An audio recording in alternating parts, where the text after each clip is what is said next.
ፈጣሪስ ክፉ ሰው ፈጥሯል በታስባለህ? በደንብ ማንኛውም አይነት ስነ ልቦናዊ ችግር፣ ከፍተኛ ድብርት፣ ጭንቀት ውስጥ ያለ ሰው እንዳያነበው ይመከራል ይላል። ድርሰት እንደሆነ አስበው እንዲያነቡ ትፈልጋሉ። በመላጭ እጆቻቸውን እየቆረጡ እንትን ማስቀመጥ፣ ምልክት ማስቀመጥ። አሁን ሊትሬቸራል ስለሆነ ያምራል እንጂ እዚህ ካራክተር ላይ አብዛኛው ሰው ህመም እያሳደደ ይመስለኛል። ግለኝነት መጨረሻ ውጤቱ ልክ አይደለም። መከራ ሁሉ አንተን ያጠነክራል ማለት አይደለም። ሊጥልህም ይችላል። ሰው እጣው ልቡ ዘንበል ወዳለበት ነው። እኛን አስደብረን በዘፈን ትዝናናለህ ይላል። የሰው ልጅ ነጻ ፍቃድ አለው ወይ? ይህን ጽሁፍ ሳዘጋጀው እዛ ስሜት ውስጥ ላይ ነበርኩ። ማስተካከል ይችል ነበር። አይገርም? አሁን ነው እንደሚያጣልቅ ማስተካከል ይችል ነበር። ያፈቀርከው ሰው የሆነ ሰዓት ላይ እንደሚከዳ ታውቃለህ እኮ። ተከድተህም ታውቃለህ። አንተ ሳትሆን የተከድቼ ያቀሩ ለምሳሌ አይደል? አህመድ ሰው ጠላህ እንዴ?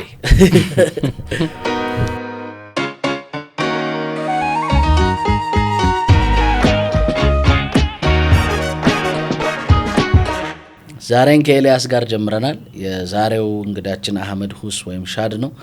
አህሜ እንኳን ደህና መጣ። ኢላ እንኳን ሰላም ቆየኝ። ስለተገናኘን በጣም ደስ ብሎኛል። በብዙዎች ዘንድ መነጋገሪያ በሆነው ጥሪ ወደ ሞት በተሰኘው መጽሐፉ ይታወቃል። በሱ ጉዳይ በመጽሐፉ ላይ እንጨዋወታለን።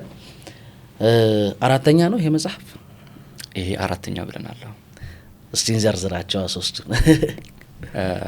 2012 ላይ የማርሲላስ የአጭር ልቦለድ ወይም ደግሞ ፖስት ካርድ ስቶሪስ እነዛ ናቸው። ሁለተኛው ደግሞ የሎሚ ጭማቂ ትዝታ 2018 ላይ 2017 ጥር ወር ላይ ወጣ።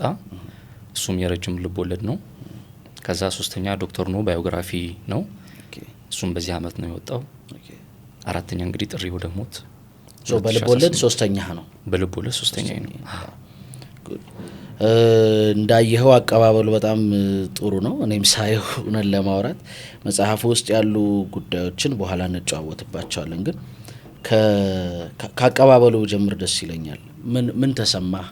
ምን ፊል እያረክ ነው? ምክንያቱም ብዙ ደራሲዎች ከጻፉ በኋላ አንዱ የሚጎዳቸው ወይም ጥሩ ስሜት እንዳይሰማቸው የሚያደርገው የመጽሐፉ አለመወደድ፣ አለመነበብ ሊሆን ይችላል። እንዳየኸው ደግሞ ወጣቱ ዘንድ ተቀባይነት አለውና ምን እየተሰማህ ነው? ጥሪ ወደ ሞት እስከዛሬ ከነበሩት መጽሐፎቼ በተለየ ሁኔታ አቀባበሉም ተነባቢነቱም ብዙ ጊዜ የምለው ነገር አለ። የደራሲ ትልቁ ትርፍ መነበብ ነው። ከዛም ከመነበብም በላይ ደግሞ ፊድባክ ሲኖር እነዛ ነገሮች ሲኖሩ፣ አሁን ለምሳሌ የመጀመሪያው ስራ ላይ ማርሲላስ ላይ ብናይ ከቁጥር ወይም ደግሞ ከኮፒ ብዛት ከጥሪ ወደ ሞት ወይም ደግሞ ከሌሎች ስራዎች በጣም የተነበበች ስራ ነች ብዬ አስባለሁ። ማርሲላስ ላይ ግን እዛ ላይ ልክ አለማየሁ የመጀመሪያው ስራው ሲወጣ እንደገጠመው ነው እኔ ጋር የሚገጠመኝ። አንባቢዎች ልክ እንደ ብላክ ሆል ሆነው ነበረ። አንበቡ ጸጥ ነበር ያሉትና አልፎ አልፎ ከሚመጡ ፊድባኮች በቀር ጥሪ ወደ ሞት ላይ ግን በጣም ትልቁ ሰክሰስ ብዬ ማስበው ተነቦ ፊድባክ በደንብ አይቼበታለሁ በአጭር ጊዜ ውስጥ። እሱ ነገር ደስ ይላል። ግን ሲመጡ የነበሩ ፊድባኮች የበለጠ እንደውም እኔ የተወሰነ ያክል ጊዜ ወደ የአንባቢዎች ፊድባክ እኔንም ዲፕሬሽን ውስጥ የሚከት ነበረ። በርግጥ ይሄ ትንሽ ከሌሎቹ ስራዎቼ ለየት ያደርገዋል። ፊድባክ መኖሩ ጥሩ ሆኖ ሳለ ግን እኔንም ትንሽ ዲፕሬሽን ውስጥ ከተኝ ነበር። መጥፎ ሆኖ ሳይሆን ያው ከይዘቱም አንፃር ብዙ ወጣቶች እኔ ጋር የሚመጡበት መንገድ ምናምን ላይክ ይሄ ዳርክ ነው ይላል ሰው። ለካ ሰው ብዙ ያልተጻፈለት ብዙ ያልተነገረለት ስቶሪ ያለው ሁሉም በየጓዳው የኖረው ስቶሪ ያለና እሱን በጓዳው የኖረውን ስቶሪ ነው ወደ እኔ ይዞ የሚመጣው። እሱ ደግሞ የበለጠ እኔንም ትንሽ ዲፕረስድ አድርጎኝ ነበረ። ተነቦ እንደዛ ፊድባክ መስጠቱ ግን ለኔ ትልቅ ደስታ ነው፣ ትልቅ ስኬት ነው። ለምን ተወደደ ብዬ ብጠይቅ የሞኝ ይሆናል ብዬ አላስብም። ምክንያቱም ብዙ መጽሐፎች በየአመቱ የሚወጡበት ሀገር ነው። በየወሩም ብዙ መጽሐፎች ይወጣሉ። ያው ሁለታችንም ገበያው ጋር ስለሆነ ያለነው በብዙ ቁጥር የሚገመት ጽሁፍ ማተሚያ ቤት እንዳለ ይታወቃል። ገበያውም ላይ እንዳለ ይታወቃል። አሁን ይሄኛው የተወደደበት በተለይ ወጣቱ ሶሻል ሚዲያ ላይ መነጋገሪያ ያደረገበት ምክንያቱ አንተ የሰጠህ ምክንያት ምንድን ነው? የተሰማህ ነገር ምንድን ነው? የተወደደበት ምክንያት የሚመስለኝ ይሄ እስኪ በምሳሌ ልጀምረውና እሺ ብዙ ጊዜ ጀርባችንን ሲያሳክከን ሰው ሲያክልን የሆነች የእከኳ ቦታ ላይ እስከሚያገኙልን ድረስ መቅበጥበጥ ሊኖር ይችላል ምናምን አይደል? ከዛ ቦታዋን ሲያገኙት እሷ ጋር ምንላት ነገር አለችና አይ ቲንክ ያጣት ይመስለኛል ይሄ መጽሐፍ ለብዙ ወጣቶች እየተሰማቸው ያለው። እንዳልኩ ብዙ ወጣቶች በተለይ በዚህ ዘመን ያሉ በየጓራቸው የሚኖሩት ህይወት የሚያሳልፉት ጭንቀት፣ ዲፕሬሽን እነዚህ ነገሮች ብዙዎቹ የሚያጋሩበት ቦታ የለም ምናምንና እና የብዙዎቹ ወጣት ኤክስፒሪየንስ እዚህ መጽሐፍ ውስጥ ያለ ይመስለኛል። ይሄ እኔ መጽሐፉ ከወጣ በኋላ ፊል ያደረኩት ነገር ነው በእርግጥ እና የተወደደበት ምክንያት ይሄ ይመስለኛል። ቀደም እንዳልኩት የምታሳክከን ቦታ ላይ ጣቶች ሲያርፉ ሲታከክልን እሷ ጋር ምንላት ስሜት አለችና ይሄ መጽሐፍ እንደዛ ሆኖላቸዋል ብዬ አስባለሁኝና የብዙዎቹን ህመም፣ የብዙዎቹን ዲፕሬሽን፣ የብዙዎቹን ስሜት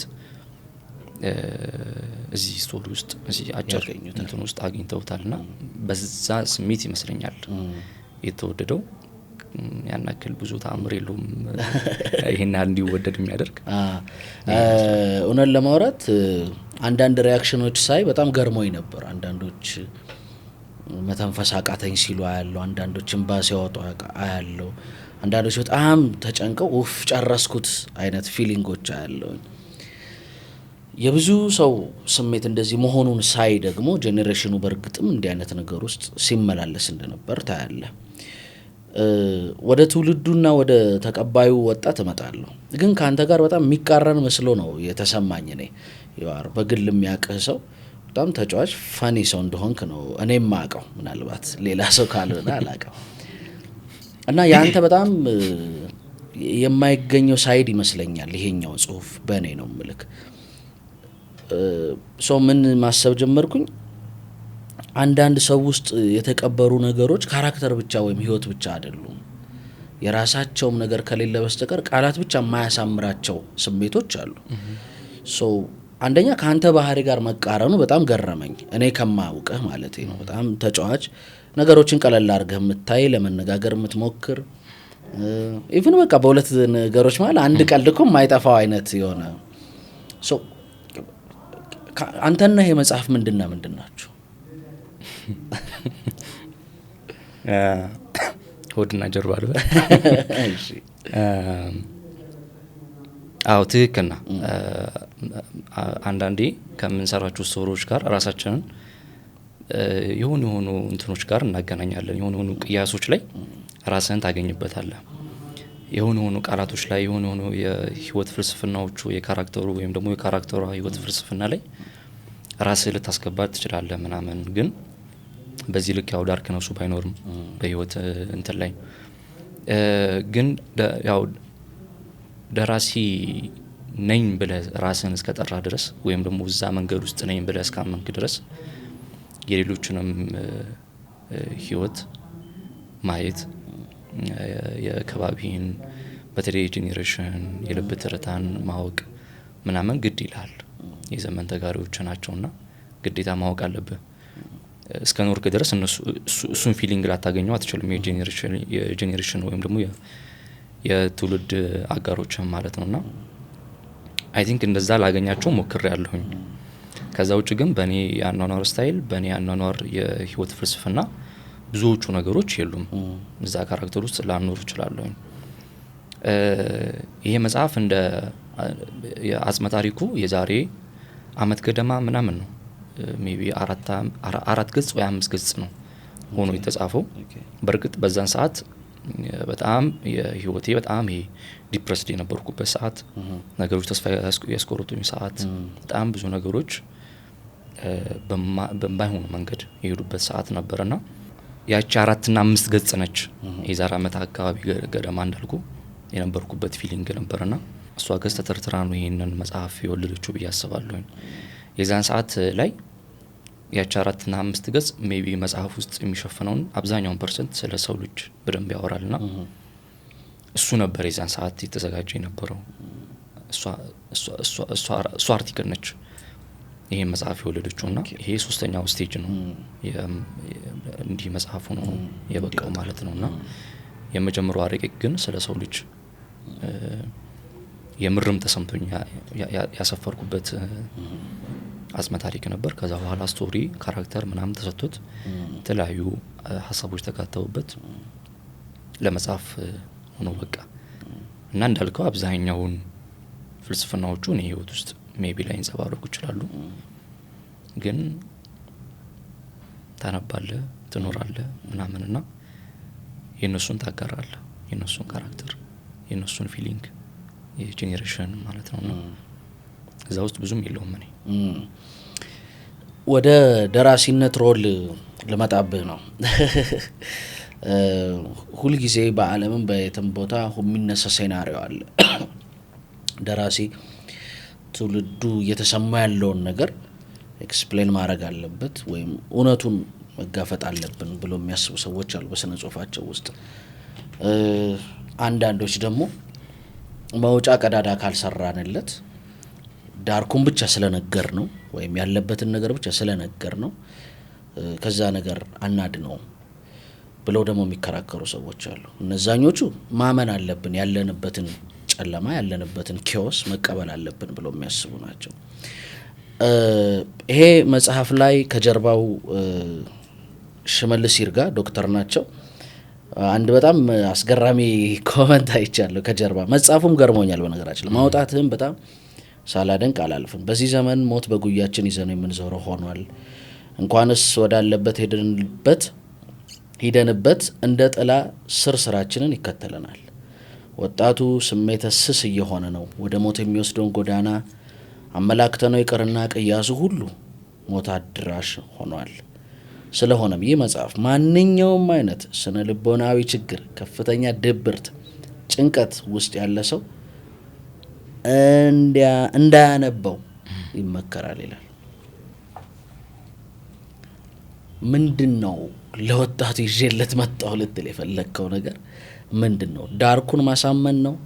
ኪዮሱን ማሳመን ነው? ወይስ እንደ አንድ ደራሲ የሆነ ጭላንጭል ብርሃን ልታሳይ ነው? ወይስ ማመናችን ራሱ ጥሩ ነው ብለህ ታምናለህ? ያለንበትን ኪዮስ ከየትኛው ወገን ነህ? በስነ ጽሁፉም ውስጥ ማለት ነው። እንደ ደራሲ ሮል ነው አይደል የምናወራው? ያ እንደ ደራሲ ሮል መጀመሪያ ይህንን ህመም የውስጥ ረብሻ እንደ ግለሰብም እንደ ማህበረሰብም የመጀመሪያው ስቴጅ ማመን ነው ብዬ አስባለሁ። እኛ መጀመሪያም የማመኑን ሌቭል ያለፍን አይመስለኝም። ከዛ እሱን ካመንን በኋላ ወደ መፍትሄው ደግሞ እንሄዳለን። ይህን መጽሐፍ በብዙ ነገሮች ውስጥ ያሉ የአካዳሚክ ሰዎች ሊሆኑ ይችላሉ፣ የስነ ልቦና ባለሙያዎች ሊሆኑ ይችላሉ፣ የወላጆችም ጭምር ወይም ደግሞ የልጅ አስተዳደግ ላይ የሚሰሩ ባለሙያዎችም ሊሆኑ ይችላሉ፣ የሃይማኖት አባቶችም ጭምር ሊያዩት ሊመረምሩት የሚገባ እንትን ነው ብዬ አስባለሁ። ማሳየቱ እነዚህን ሰዎች እንዲያዩ ነው የተፈለገው። ኦሬዲ ህመም ውስጥ ያሉት ወይም ደግሞ ዛኪውስ ውስጥ ያሉት ሰዎች ባያነቡት ይመከራል ያለው ለዛ ነው። ድጋሚ እንትኑን ህመማቸውን ማሳየቱ ያናክል እንትን አይደለም። ግን እንደ መጽሐፍ አንድ ኒቼ መቀበለው አነጋገር አለ። ከመጽሐፍቶች ብዙ ጊዜ በመጽሐፍቶች ውስጥ ያሉ ቃላቶች ወይም ሀሳቦች ልክ እንደ ጠንካራ ቡጢ መሰንዘር አለባቸው የሚል እምነት አለውና ይህ መጽሐፍ እንደዛ ነው ብዬ አስባለሁ። ለዛም ነው ይሄ ብዙዎቹ ጋር ይሄ ዲፕሬሽኑ ምኑ እየተፈጠረ የነበረውና እና የመጀመሪያው ስቴጅ መተማመን አለብን። እዛ ህመም ውስጥ እንዳለን ማመን አለብን። ከዛ ደግሞ ህመማችን ምንድነው የሚለውን ነገር ደግሞ እንደ ግለሰብም ለምሳሌ እኔ ህመሜን ላላቀው እችላለሁ፣ የስነ ልቦና ሁኔታዬን ላላቀው እችላለሁ። ግን እንዲሁ ዝም ብሎ ሊደብረኝ ይችላል የሆነ ሰዓት ላይ ምናምን እነዚህ ነገሮች አንደኛ ነገር ራስንም ካለማወቅ ይነሳሉ። ያው ደግሞ አሁን ዘመኑ የዲጂታል ነውና ስሜቶቻችንም እንትኖቻችንም ሁሉም ነገሮቻችን ምናባዊ ሆነዋል። የተጨበጠ ህመም የለንም፣ የተጨበጠ ለቅሶ የለንም። እነሱን ነገሮች መጀመሪያ መተማመን አለብን። ከዛ ምንድናቸው የሚሉ ነገሮች ደግሞ ማየት አለብን። ከዛ ደግሞ እነዛ ነገሮች መፍትሄ መፈለግ ደግሞ እዛ ውስጥ ያሉ ሰዎች የሚመለከታቸው ወይም ደግሞ ባለሚና የምንላቸው አካላት ሊያዩት ሊመረምሩት ወጣቱ ምን ውስጥ ነው ያለው ለምን እንደዚህ ሆነ ብሎ ሊመረምሩ ይገባል ማለት ነውና ለምሳሌ ቀደም እንደዘረዘርኩት የስነ ልቦና ሰዎች ወጣቱ ምን ስቴጅ ላይ ነው ያለው፣ ምን ሁኔታ ላይ ነው ያለው፣ ምንድነው እየረበሻ ያለው። ከዛ ደግሞ ወላጆችም ልጆቻቸውን በምን አይነት መልኩ ነው ማሳደግ ያለባቸው። ብዙ ወላጆች ልጆቻቸውን የማዳመጥ እንትን ስለሌለ ማለት ነው። በተለይ ደግሞ የዚህ ዘመን ወጣቶች ደግሞ መደመጥ አለባቸው ብዬ አስባለሁ። ካልሆነ ካልተደመጡና እንትን ካላሉ ሲያድጉ የሚቀበላቸው ወይም ደግሞ የሚያሳድጋቸው ቤተሰብ ሳይሆን ዲጂታሉ ዓለም ነው። ዲጂታሉ ዓለም ደግሞ ቀደም እንዳልነው ምናብ ነው። ምንም የሚጨበጥ እንትን የለውም። የሆነ ሰዓት የሆነ ህመም ቢሰማቸው የስነ ልቦና ህመም ቢሰማቸው ቢደብራቸው ምን ቢላቸው ማይጨበጥ እንትን ውስጥ ቅዠት ውስጥ ነው የሚገቡትና ወላጆች ልጆችን ማሳደግ ማለት ወይም ደግሞ ልጆችን ተገቢውን ክብካቤ ማድረግ ማለት ሜቢ ጸጉራችንን መቀባት ላይሆን ይችላል፣ ወዳችን ምስር መሙላት ላይሆን ይችላልና ልጅ ማሳደግ ከዛ ያልፋል። ወላጆችን ቢያነቡት ሜቢ መፍትሄው እነሱ ጋር ሊኖር ይችላል። መሰረቱ እነሱ ስለሆኑ ማለት ነው። ከዛ ደግሞ የሃይማኖት አባቶች ወጣቱ ምን ላይ ነው ያለው፣ እውነት እየተሰበከ ያለው እምነት እያዳነው ነው ወይ፣ እየገባበት ካለው የስነ ልቦና ጫና ኪዮስ ረብሻ ምናምን ውስጥ ሊያወጣው ይችላል ወይ ሚሊዮንም ማየትም አለባቸው። ከፍ ያልን ስንሄድ ምናልባት የሀገር መሪዎችም ሊያዩትም ይችሉ ይሆናል። የመጀመሪያው ስቴጅ መተማመን ነው። ከዛ ማሳየት እኔ እዚህ መተማመኑና ማሳየቱ ላይ ነው ማቆሙ ማለት እንደደራሲ ፈልገ ገጽ 39 ላይ አንድ እንግዲህ ከዚህ በኋላ ገጽ እየጠቀስኩ ነው ማወራ። ገጽ 39 ላይ አንድ በጣም የገረመኝ ሐሳብ አለ። የመጨረሻው አንቀጽ ላይ ህመም አሳድዳለሁ፣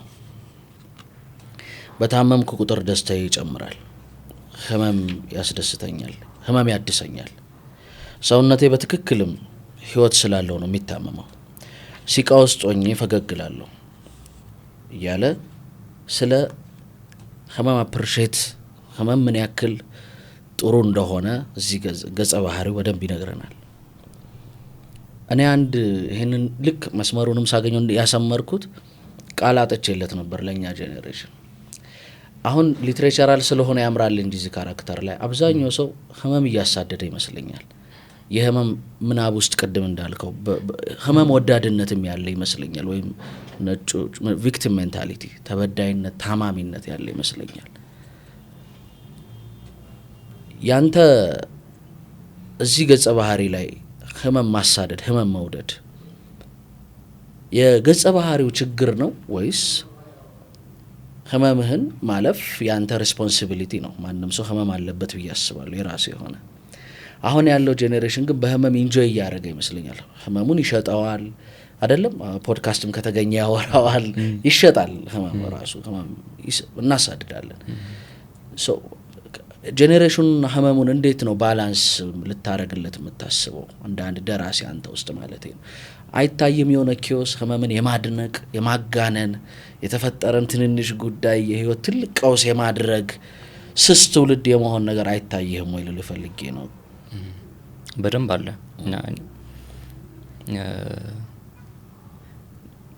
ይሄ እንደ ዓለም ይመስለኛል አይደል? ደግሞ የሶሻል ሚዲያውንም ስናየው አልጎሪዝም የሚሉት ነገር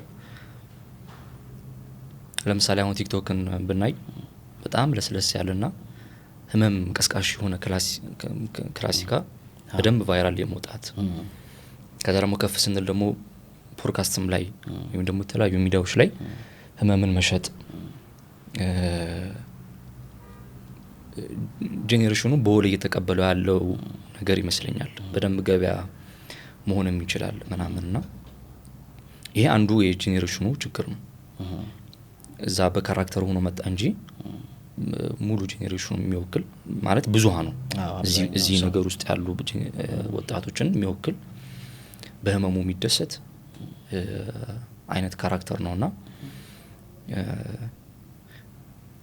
ቃሉን ሜቢ ካልተሳሳትኩ መመረሽ ነው ምናምን ይሉታል አንዳንዶች። እንደውም እዛም ላይ ካራክተሩ እንደውም እንትን ያለው በምላጭ ሲቃዩ እንትኑ ከፍ ይልና በደንብ በኩል እስከ ማስተንፈስ ድረስ ይህም በጣም ቲኔጅ የሆኑ እንትኖች ላይ አስራዎቹ ውስጥ ያሉ በተለይ ሴቶች አሁን በጣም ፋሽን እያደረጉት ያሉት ልክ እንደ ጌጥ እንደ እጅ ብራስሌት የምላጮቻቸውን ምልክት እንደ ብራስሌት እየተጠቀሙ ያሉ ወጣቶች እንደዚህ አይነት ወጣቶች እየተፈበረኩ ይመስለኛል።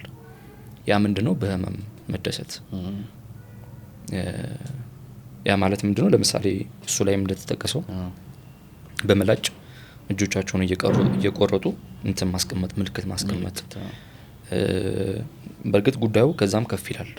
ምንድነው ደም የህመም ወይም ደግሞ የንዴት የሲቃ ማስተንፈሻ ነው ብሎ ያስባሉ ብዙ ወጣቶች። አይ ቲንክ ቃሉ ካልተሳሳትኩ መመረሽ ይመስለኛል በመላጭ እጅ መቁረጥ ምናምንና በዛ ልክ ነው እንትን እያሉ ያሉት ኢንተርቴይን እያደረጉ ያሉት ከህመሞቻቸው ጋር ምናምንና ይሄ መፍትሄ ነው ብዬ አላስብም። ከዛ ውስጥ መውጣት አለብን ብዬ አስባለሁ። ይሄ እንደ ካራክተር ስቶሪ ተሰጥቶት ምናምን ይዞ ይምጣ እንጂ ያው ራሱ የገባበት እንትን አለ ውስጣዊ ረብሻ አለ ህመም አለ ምናምን እሱ ነገር የሚበረታታ ነገር አይደለም። አሁንም ኃላፊነቱን ወስደው ለሚመለከታቸው ሰዎች ነው ምን ማድረግ አለብን የሚሉ ከወላጅ ጀምሮ ልጆቻቸውን መከታተልም ቅድም ያልነው ማለት ነው። ሶ እኔም እንደ ደራሲ ወጣቱ በምን መልኩ ነው ህመሙን ኢንተርቴይን እያደረገ ያለው የሚለውን ነገር ለማሳየት ሞክራለሁ። በሐሳብም በድርጊትም ካራክተሩ እነዛ እንትን እያለ ማለት ነው። ግን ይሄ ነገር አያዛልቅም። የሆነ ሰዓት ፋሽን ሊሆን ይችላል ምናምን ከዛ በኋላ እንትን ይለናል ይዞን ይሄዳል። ማያቋርጥ እንትን ነው ጊዜያዊ ደስታ ሊሰጠን ይችላል ምናምን ግን እንትን አይልም አያዋጣም። ብዙ ጊዜ ሊትሬቸርም ደግሞ ስናይ ደግሞ ከሊትሬቸርም ደግሞ ወጣም ስንልም እንዲሁ ዝም ብሎ በኮንቨርሴሽን ምናምን ስናይም ደግሞ አይ ቲንክ ከደስታ የበለጠ ሀዘን በደንብ ቮካቡላሪ እንትኖች አሉት ይመስለኛል ቃል አለው። እናንተ ስንጫወት ሜቢ አንተ ሰርግ እንትን ላይ ተገኝተህ ከሆነ ለቅሶ ቤት ላይ ተገኝቼ ከሆነ ያንን ቦታ የሆነ ቦታ ላይ ሄደን ስንተርክ አንተ ለተገኘህበት ለቅሶ ቤት ወይም ደግሞ ሰርግ ተመሳሳይ ቃላት እንትን የለም። የለቅሶ ቤቱ የበዛ እንትን ይኖረዋል። በሊትሬቸሩም ስንመጣ ብዙ ገጽ የሚወስደው የምንተረኩ ነው የሀዘን ቤቱ ነው። ሀዘንተኛው እንደዚህ ሆኖ ደረቱን እየመታ ምናምን የሰርግ ቤቱ ልተርክ ብትል አቧራ ጨሰ ከሚለው ይዘለለ ምንም ልትጠቀም አትችልምና ሀዘን እንደዛም የሚመች ይመስለኛል ስሜትን ለማጋራት ምናምን። ደስታ ብዙ እንትንም የለውም ቃልም የለውምና ከዛም የመነጨ ይመስለኛል እንትኑ። ከዛ ደግሞ ወደ ስነ ልቦናው እንትን ስንሄድ ደግሞ አሁን ዘመን አመጣሽ ይሁን ምን ይሁን አላቅም በጣም የታዘብነው የመጣው ነገር ሳይንስም ጭምር ብዙ ቃል ያለው ለሀዘን ነው ለስነ ልቦና ችግሮች ምናምን። ደስታ እንትን የላቸውም ላይክ እንደዚህ አይነት ደስታ ሳይንቲፊክ ስሙ ይሄ ነው ብለን የምናውቀው ደስታ የለውም አይደል? የሆነ ሀዘን ስትቆዝም ግን ይሄ አቆዛዘመ በዚህ ሳይንስ መሰረት እንደዚህ ነው ባው የእንትን ዲስኦርደር እንትን ነው ምናምን ይባላልና ሳይንሱም በደንብ ቃል ያለው ሀዘኑ ላይ ነው ዲፕሬሽኑ ላይ ነው ምናምንና ሶ ካራክተሩ ላይ ኦሬዲ አይተናል አላዋጣም። ያ ካርል ዩንግ አስተምሮ የማይሰቃይ ሰው አያድግም የሚል እሳቤ አለው። ገጽ 40 ላይ የህመም ሰውን እንደሚያጠነክረው ሌላ ሴናሪዮ አለ። ቀደም ያልኩት ህመም የሚያሳድዱ ሰዎችን ነው። በአንድ በኩል ደግሞ የሰው ልጅ ያፈር ስሪት ነው ደም የሚዘዋወርበት ያፈር ሸክላ ቀን ጠብቆ የሚፈርስ ገል ይህ ቀን እስኪመጣ ድረስ ሰውነቱ ሊጠነክር ይገባል። የዚህን አፈራዊ ማንነቱን የሚያበረታው መከራ ነው ይላል። እኔ አሁን የአንድ ነገር ባላንሱን ነው ለማግኘት የምሞክረው በማነብበት ጊዜ። በአንድ በኩል ትንንሽም ነገር እያነሳ ህመሜ ነው ቁስሌ ነው እያለ የሱ ህመም የዓለም ትልቁ ጉዳይ እንደሆነ አስበው ስስ የሆነ ሰው ላገኝ ይችላለሁ። በአንድ በኩል ደግሞ እዛው ላይ ደግሞ እዛው ገጽ ስንገልጽ ነው የሰው የሚያበረታው አፈራዊ ማንነቱን የሚያጠነክረው መከራ ነው። ሸክላውን ጠንካራ ያደረገው በእሳት ውስጥ መለብለቡ ነው ይላል። እዚህ መጽሐፍ ውስጥ ከዩንግም ጋር አስተምሮ ጋር መከራ አሁን ያለው ትውልድ መከራን እንዴት እያየው ነው? በእኔ አተያይ እንዲያውም ሀዘንን የሚያሳድድ በዛ ሀዘንም ፒቲ ለማግኘት የሚፈልግ ወይም የሰዎች መወደድ አቴንሽን መሰብሰብ አይዞህ መባልን የሚፈልግ ሰው እያየን ይመስለኛል። እዚህ መጽሐፍ ላይ ደግሞ አንድ ገጽ እንደገለጽን የሰው ልጅ የሚጸናው በመከራ ነው ይላል። የመከራን ባላንስ ብታስረዳኝ ደስ ይለኛል። መከራ እሱ ነገር እንደውም ባላንስ ያደርጋል። እንትኑን ሲቃ ውስጥ ወይም ደግሞ ህመም ውስጥ መቆዘምና ከዛ ውስጥ ደግሞ መውጣት መቻል ወይም ደግሞ እዛ ውስጥ አለመቆየት ምናምን አንተን ሼፕ የሚያደርግ ነገር አለ ማለት ነው። ሜንታሊም ፊዚካሊም የምጠነክረው ይሄ የተሰጠህ የቦዲ መስልም አእምሮህም ከዛ ደግሞ የህይወት ተሞክሮህም ደግሞ በመከራ ውስጥ በድካም ውስጥ ስታልፍ ነው የሚል እምነት አለው ካራክተሩና ብዙ ጊዜ ወደ ኋላ መለስ ብለን ስናይ ታሪካችንም ስንመረምር ትላልቅ ነቢያቶችም በርግጥ ትናንሽ ነቢያቶች የሉም ነቢያቶች በአጠቃላይ ጠቢባን ወይም ደግሞ አጠቃላይ ቅዱሳን የምንላቸው አካላት በመከራ ተፈትነዋል፣ በመከራ ውስጥ አልፈዋል ምናምን። ነገር ግን ከነሱም ያለያየ ምንድነው? ምናልባት ከነሱ ያነሰ መከራ ውስጥ ልንኖር እንችላለን። አሁን አንድ ወጣት ይሄ የሚያዳምጥ ወጣት ከአንድ ነብይ የበለጠ መከራ ውስጥ ያለፈ ሊሆን ይችላል። ግን እነሱ ምንድነው እንትናቸው ግራውንዳቸው የህይወት ትርጉም ለህይወት የሰጠው ትርጉም ይወስናል። መከራ የሚወሰነው በዛ ላይ ነው ማለት ነው። ለህይወት የሰጠው ትርጉም ለራሴ የሰጠው ዋጋ በእነዚህ ተመኖች ምክንያት አንተ ላይ የሚመጣው የህይወት መከራ የህይወት ፈተና እንዳትወርቅም እንድትበረታም ወይም ደግሞ ተንገዳግደህ እንድትመለስም ደግሞ ምክንያት ይሆናል ማለት ነው። ሶ መሰረቱ ምንድነው? ለህይወት የሰጠው ትርጉም የህይወት ፍልስፍና ምንድነው የሚለው ነገር ይወስናል። ከዛ በኋላ ነው የመከራ አንተን ሊያጠነክር የሚችለው። መከራ ሁሉ አንተን ያጠነክራል ማለት አይደለም፣ ሊጥልህም ይችላል። ተስፋ ቁርጠህም ደግሞ ራስህን ሱሳይድ ውስጥ እንትን ውስጥ ልትከት ትችላለህ። ሶ መከራ ሁሉ ማሳደድ ያጠነክራል ማለት ሳይሆን ምን ግራውንድ ላይ ቆመህ ነው መከራን አንተ ጋር እንደዚህ አይነት ሼፕ ሊሰጥህ የሚችለው። ልክ እንደ አንድ ኖርማል ተራ ድንጋይ ነው ቅርጽ ሰተን የኤልያስን ወይም ደግሞ የኔን ፊት ሰተነው ምናምን ሐውልት እናረግ የምንችለውና መከራም ልክ እንደዛ ይመስለኛል። እኛን ሼፕ የህይወታችን እንትን ሼፕ ሊያደርግ የሚመጣ እንትን ነው። ከተሞክሮም አንፃር ሁላችንም ያለፍንበት እንትን ሊኖር ይችላል ምናምን። እኔ እንደ ደራሲ እንደ መጽሐፍ አዘጋጅ ምናምን ብጠይቅ ለምሳሌ ከዚህ በኋላ ላይክ የህይወት ፈተና የህይወት መከራ እናክል አንገዳግደኝ ይችላል። በእነዛ መከራ ውስጥ ራሴን ፈትኜ ያገኘሁበት ኦሬዲ አሁን የቆምኩበት ቦታ ስላለ ማለት ነውና ከዚህ በኋላ ልንገዳግድ ይችላል። ከዚህ በኋላ የሰዎች ቡቲ የሰዎች ሀሜት የሰዎች እንትን ምናምን ነገር እኔ ካለውበት ቦታ ላይ አንቀሳቅሰኝ ይችላል። ግን ራስን ፈልገህ እስከምታገኝ ድረስ ግን እነዚህ እንትን ውስጥ መዋዠቅ ውስጥ ልትገባ ትችላለህና ሶ መከራን ሊያበረታህ የሚችለው የቆምክበት የህይወት ፍልስፍና ለህይወት የሰጠው ትርጉም ለራስ የሰጠው ዋጋ ይወስናልና መከራ ሁሉ ያበረታም ምናልባት ለህይወት የሰጠው ዋጋ ከፍተኛ ከሆነ ማለት ነው። በግንባታ ጥራትና ሰርቶ በማስረከብ የሚታወቀው ቴምር ፕሮፐርቲስ አሁን ደግሞ ሳር ቤት አደባባይ አረምስ ባቢሎን አጠገብ 5ኛ ሳይቱን ለሽያጭ አቅርቦልዎታል። በ100% ለሚከፍሉ ደንበኞች የ30% እውነተኛ ቅናሽ ያገኛሉ። ያም ማለት እስከ 6 ሚሊዮን ብር ድረስ ቅናሽ የሚያገኝ ይሆናል።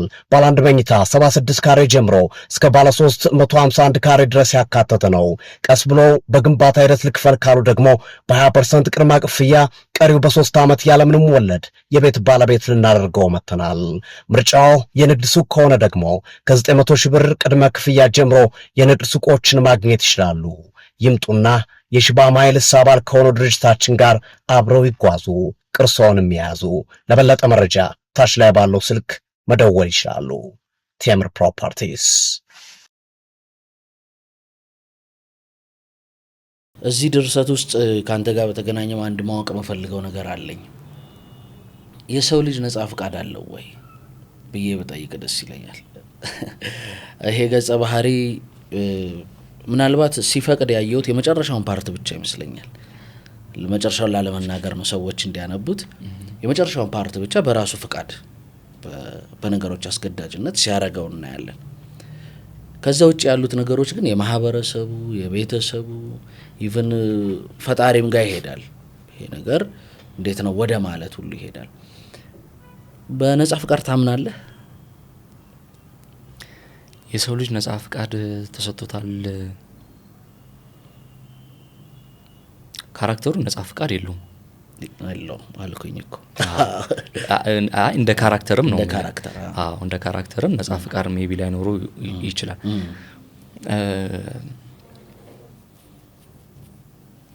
የሆነ ቦታ ላይ ስለ ነጻ ፍቃድ ወይም ደግሞ ስለ ዕጣ ፈንታ የሚያወራበት እንትን አለ። ሰው እጣው ልቡ ዘንበል ወዳለበት ነው የሚል እንትን አለውና እኔ በነጻ ፍቃድ አምናለሁ። ነጻ ፍቃድ በደንብ አለን ሁላችንም። የተጻፈልን የህይወት ዕጣ ፈንታም አለ። እሱን እኔ ለያይቼ ነው ማየው። እንዴት ነው የምትለየው? እስቲ የጻፈልን አካል እቺ ምሳሌ ከየት እንደሰማሁት አላውቅም፣ ግን ጥሩ ምሳሌ ትመስለኛለች። የሆነ ሰው ረጅም ጎዳና እየሄደ መስቀለኛ መንገድ ላይ ቢደርስ ወደ ቀኝ ይታጠፍ ወይስ ወደ ግራ የጻፈለት አካል ያውቃል። ኤልያስ ሜቢ ወደ ቀኝ ከታጠፈ ኤልያስ በዚህ ቀን በዚህ ሰዓት ወደ ቀኝ ነው የሚታጠፈው የሚለው ነገር ያውቃል እንጂ ወደ ቀኝ መርጠ የታጠፍከው አንተና። ይሄ በደንብ ስለ ዕጣ ፈንታ በደንብ ይገልጽልኛል ብዬ አስባለሁ። ሶ ነጻ ፍቃድ ስላለ ነው ወደ ቀኝ ጎዳና የታጠፍከው ወይም ወደ ግራ የምትታጠፈውና ሰው የራሱ ሆነ ነጻ ፍቃድ አለው። ዕጣ ፈንታውንም እንትን የሚለው የሚወስነው ራሱ ነው ብዬ ነው ማስበውና እኔ በግሌን በነጻ ፍቃዴ ነው የምኖረው። ነጻ ፍቃዴን የጻፈልኝ ወይም ደግሞ ዕጣ ፈንታዬን የጻፈልኝ አካል ሜቢ ያንን ነገር ሊያውቀው ይችላል ምናምን። የጻፈልኝ አካል አለ ወይስ የለም የሚለው ውስጥ አንገባም ማለት ነው። ለምን አንገባም? እሺ እዛ ውስጥ አንገባ። ነጻ ፍቃድ ኦሬዲ ሰው የራሱ ዕጣ እንትን የሚለው እና እዛ ላይ የሆነች ፍሬዝ አለች። ሰው የራሱን ዕጣ እንትን የሚለው ልቡ ዘንበል ወዳለበት ቦታ ነው። ልክ ውሃ የምትፈሰው በቁልቁለቱ በኩል እንደሆነ ሁሉ ሰው መጣው የሚወሰነው ልቡ ዘንበል ወዳለበት ቦታ ነውና ነጻ ፍቃድ በደንብ አለን። በጣም ጥሩ። ከጸሐፊው አካል ትንሽ ወረድ እንበል። የሰው ልጅ እዚህ መጽሐፍም ላይ እንዳየሁት ካራክተሩ የሱን ፍቃድ አላይም። እዚህ ህይወት ውስጥ ምን ልል ነው የፈለግኩት? እኛ ደግሞ እርስ በራሳችን ነጻ ፍቃድ የተነጣጠቅን አይደለንም ወይ ወደሚል ጥያቄ ድማ ሄዳለሁ። ማህበረሰቡን ሲከስ እናያለን። ካራክተሩ ፋሚሊውን፣ የራሱን ቸልተኝነት፣ ነገሮችን በደንብ አለማስተዋል ብዙ ነገር ያነሳል። ፖለቲክሊም ያነሳል። ስለ ጦርነት ሳይቀር ያነሳል። ማን ምን ባደረገው ምን አይነት ፌለሪቲ እንደሚፈጠር በአንድ ቤት ውስጥ ማለት ነው። የሰው ልጅ በራሱ የሰው ልጅስ ነጻ ፍቃዱን የተነጠቀ ነው የሚመስልህ? የሰው ልጅ ሙሉ መብቱ አለው የመኖር? አሁን አንተ ነጻ ፍቃድ አለኝ ብለኸኛል። በአንተ ውስጥ የሚወስኑ አካላቶች የሉም ወይ? እንድትወጣ እንድትገባ፣ የመጽሐፍ እንዲታተም እንዳይታተምም ጭምር የሚወስኑ ፋክተሮች የሉም ወይ? እና የሰው ልጅ ነጻ ፍቃድ አለው ወይ? ይሄ ነገር ባላንስ ነው። አንተ አሁን የመረጥከው ቦታ ላይ እንድትገኝ የሆኑ ሰዎች ጫና አድርገውብሃል። ከዛ ደግሞ የሆኑ ሰዎች ደግሞ የሆነ ቦታ ላይ እንዲገኝ ደግሞ አንተ ጫና ያደረግባቸው ሰዎች ደግሞ አሉ። ሶ ይሄን ነገር ባላንስ ያደርገዋልና አንተም የሌሎችን ነጻ ፍቃድ ሜቢም ቀምተሃል፣ ሌሎችም አንተም ላይ ደግሞ ነጻ ፍቃዱን ደግሞ እንትን ብለሃል። እዚህ ካራክተር ላይ ግን ነጻ ፍቃዱ የተቀማበት ምክንያት ከቤተሰብ ጀምሮ እስከ ማህበረሰብ የፖለቲካ እንትኖች ላይ ያሉትም አካላቶች ጭምር ህይወቱን በሆነ መንገድ ቅያስ ውስጥ ሲከቱት አይተናልና በዛች ቅያስ ውስጥ ነው ኦሬዲ ካራክተሩ እየተጓዘ የነበረውና ይሄ ካራክተር ነጻ ፍቃዱን የተነጠቀበት አንዱ እንትን ይሄ ነው። ደራሲው ብቻ አይደለም ነጻ ፍቃዱን የነጠቀው ማለት ነው። ከቤተሰብ ጀምሮ ነጻ ፍቃዱን እንትን ብሏል፣ ግን ማስተካከል ይችላል ነው።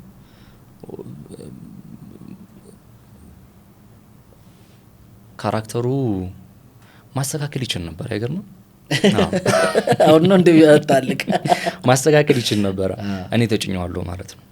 ማስተካከል ይችል ነበር፣ ግን እንዳልኩ እንትኑ ባላንስ ነው። የነጻ ፍቃድ ጉዳይ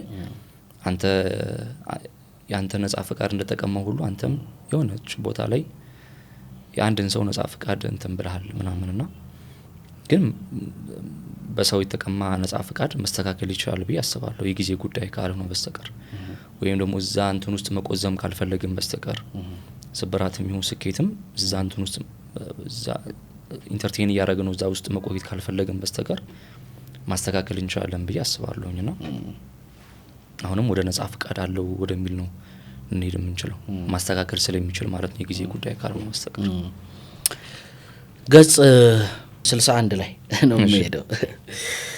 ማህበራዊ ህይወት የሚሉትን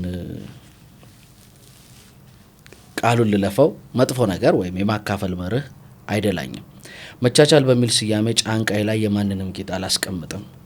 እኔም በማንም ትከሻ ላይ ጥላይ እንኳን እንዲያርፍ አላደርግም ይላል። ገጽ 61 ላይ እንዲካልም በኋላ ገጽ 62 ላይ የሰው ልጅ በመንፈስም ሆነ በስሜቱ ጠንካራ ነው ምለው ራሱን ከመንጋው ሲነጥል ነው። በሩን ቀርቅሮ ድሉንም ሆነ ሽንፈቱን ለብቻው ማጣጣም ሲችል ነው። ቀዝቃዛ ነኝ፣ ለድሌ ጭብጨባ ለሽንፈቴ ደግሞ ቁጭት የማሰማ ልፍስፍስ አይደለሁም ይላል። ማህበረሰብን ልበለው ቃሉን ማህበረሰብ ጠልነት በጣም ብዙ ጊዜ ያለውኝ በድርሰቶች ህይወታችን ውስጥ ወይም ኢቭን ሶሻል ሚዲያ ላይ ትንሽ ያነባል ወጣ ያለ ሰው ነው ምናምን ከተባለ ማህበረሰብ ጠልነትና መጨረሻ ላይ ደግሞ እሱን ሁሉ የሚጎዳው ብቸኝነት አለው አይደለም። ለብቻው መነጠሉ አለ። ኢንዲቪጁዋሊዝም እና ሶሻል ኮንሺየስነስ ወይም በማህበረሰብ ንቃተ ህሊና ውስጥ መኖር መሀል ማለት ነው። ሁሉም ሰው በዚህ ይፈተናል ብዬ አስባለሁ። ብቸኛ የምንሆንበት ስሜት አለን፣ ከሰው ጋር የምንጋራበት ስሜት አለን። ማህበረሰባችን ኢንዲቪጁዋሊዝምን ወይም በግል የሚኖርን ህይወት ጎድቷል ብለህ ታምናለህ ወይ? በማህበረሰባዊነታችን ምክንያት ያጣናቸው የግል ነገሮች አሉን ብለህ ታስባለህ ወይ? እንደ ደራሲ ካራክተሩ ብዙ ብሏል፣ ያንብቡት። አንተ እንደ ደራሲ ግን ባላንሱ የቱ ጋር ነው? ማህበረሰባዊነትና ግለኝነት። እንደ ደራሲ ወይም ደግሞ ከመጽሐፍ ውጭ ገለልተኛ ሆኜ ሳነሳለህ ግለኝነት በብዙ መልኩ ይጎዳናል። ይህንንም ጄኔሬሽን የጎዳው ግለኝነት ይመስለኛል። ፈልገውም ይሁን ሳይፈልግ ግለኝነት ውስጥ ገብቷል። አሁንም መልሰን የምንሄደው ወደ ዲጂታሉ ዓለም ነው። ወደ ይሄም ንግግር እየታለፈ ያለው በዲጂታሉ ዓለም ስለሆነ ሜቢ እኔ በዚህ ፖድካስት ስለሆነ ሰው ህመም፣ ስለሆነ ሰው ደስታ፣ ስለሆነ ሰው የህይወት ፍልስፍና በዚህ ፖድካስት ላወራ እችላለሁ።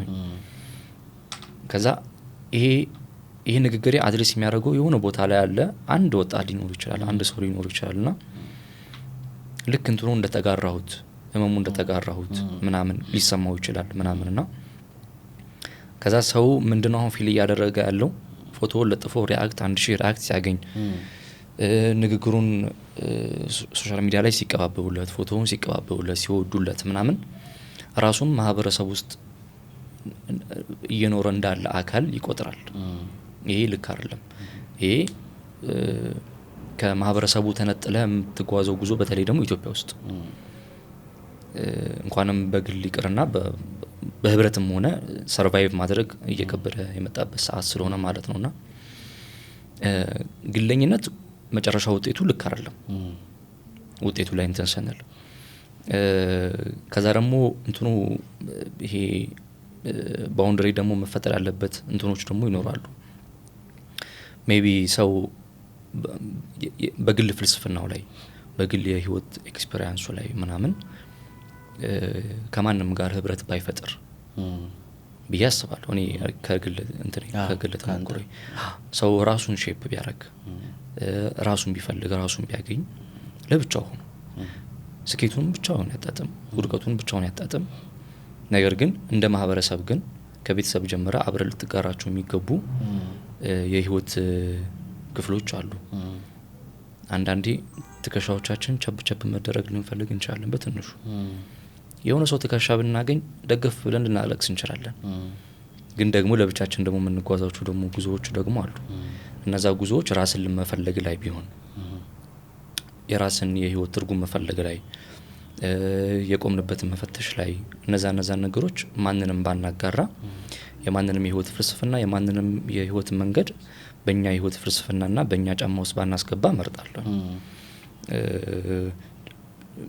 ጫናውም ልክ ስለማይሆን ውጤቱም ልክ ስለማይሆን ማለት ነው። ነገር ግን እንደ ማህበረሰብ ግን ቡና አብረን የምንጠጣው ጓደኛ ቢኖረን የግል ህመማችን የግል እንትናችን የምናካፍለው የቤተሰብ አካል ቢኖረን ደግሞ ሌሎችንም ደግሞ ትከሻችንን ሳፍ አድርገን ደግሞ ትከሻችን ላይ ብናስደግፋቸው በዛ መንገድ ብንሄድ አሪፍ ነው። ላይክ ባውንደሪው ግን ይሄ በዚህ ልክ ነው መሆን ያለበት። እኔ እንደ ግል እንትን ካየኝ እንደ ግል ከጠየቀኝ ግን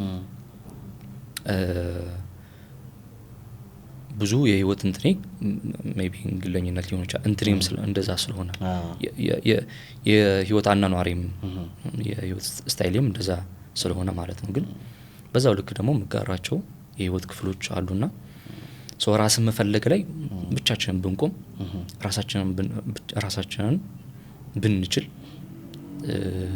አሪፍ ነው። ከዛ ውጭ ግን ከሌሎች ጋር የምንጋራቸው የማህበራዊ ህይወቶች ካራክተሩ ሜቢ እነዛን ነገሮች የሚጠቅሰው ሰው ብቻውን የመቆም ፍርሃቱ ነው የማህበራዊ ህይወት የሚል እንትን ያነሳልና መፍራት ችግር የለውም።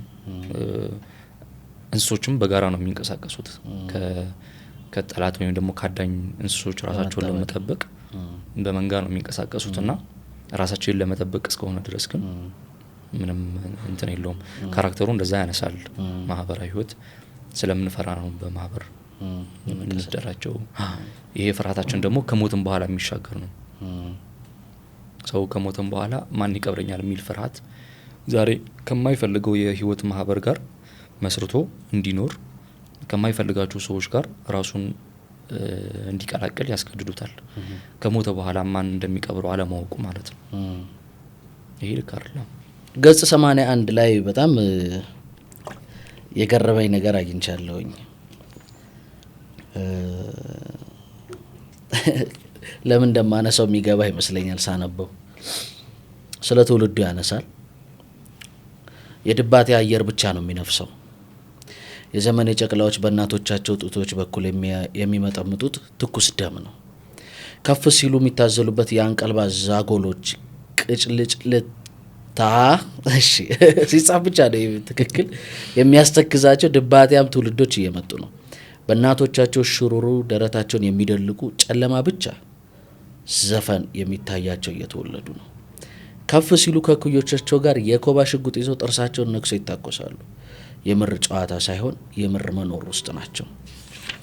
እዚህኛው ጋር በጣም የገረመኝ ድባቴያም ትውልድ ጨለማ ብቻ የሚናገር ትውልድን ካራክተሩ ሲወቅሳ ያለውኝ ዛት ፌር አልኩኝ ሳነበው። ገብተዋል አሳብ ዛት ፌር ማለት እንግዲህ ገጽ 81 ጋር ደርሻለሁ። እስከዚህ ድረስ እኔ ፋታ አላገኘሁም ስለ ተጨርቄያለሁ ያነበብኩት። ያንዳንዱ የሰውየው ህይወት ስቴፑ ምኑ በጣም ፔንፉል ነው። እንደገና ዘ ሪቨርስ ጨለማ መሰበኩን ደግሞ ይኮንናል። እና ምን አሰብኩኝ አንዳንድ ጊዜ የምንጠላውን ነገር እያደረግነው ነው ወይ? ለምሳሌ እሱ ጨለማ መሰበኩን አይወድም፣ እንደ ሪቨርስ በአእምሮ ውስጥ ግን የሚመላለሰው ያችን መጨረሻ ላይ የሚያደርጋትን ነገር እስኪያደርግ በሰውነቱ የሚመላለሰው ግን ጨለምተኝነት ነው። በእኔ አረዳድ ይሄ መጽሐፍ ሙሉ ለሙሉ ዳርክ ነው ብዬ አስባለሁ። በቂ ጨለማ የለም ወይ ሀገሩ ላይ? ጨለማ ያለ ማየት እጥረት ያለ ይመስልሃል ወይ? ጨለማውን ሪኮግናይዝ ያለ ማድረግ እጥረት ያለ ይመስልሃል ወይ? እና የዚህ ካራክተር መኮንንስ ጨለምተኞችን ፌር ነው ወይ? እንደ ደራሲ እስቲ እቺን አባብለህ ንገረኝ።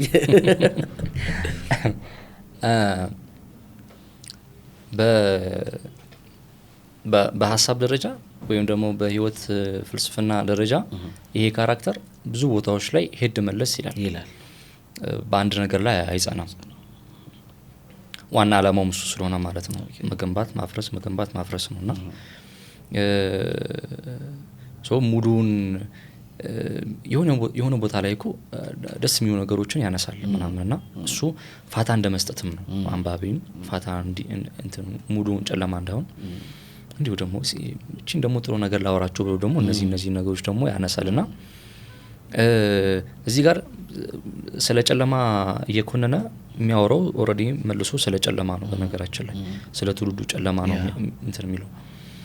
የትውልዱ ጨለማ ገና ሪኮግኒሽን አልተሰጠውም ብዬ ነው የማስበው እንደ ግል።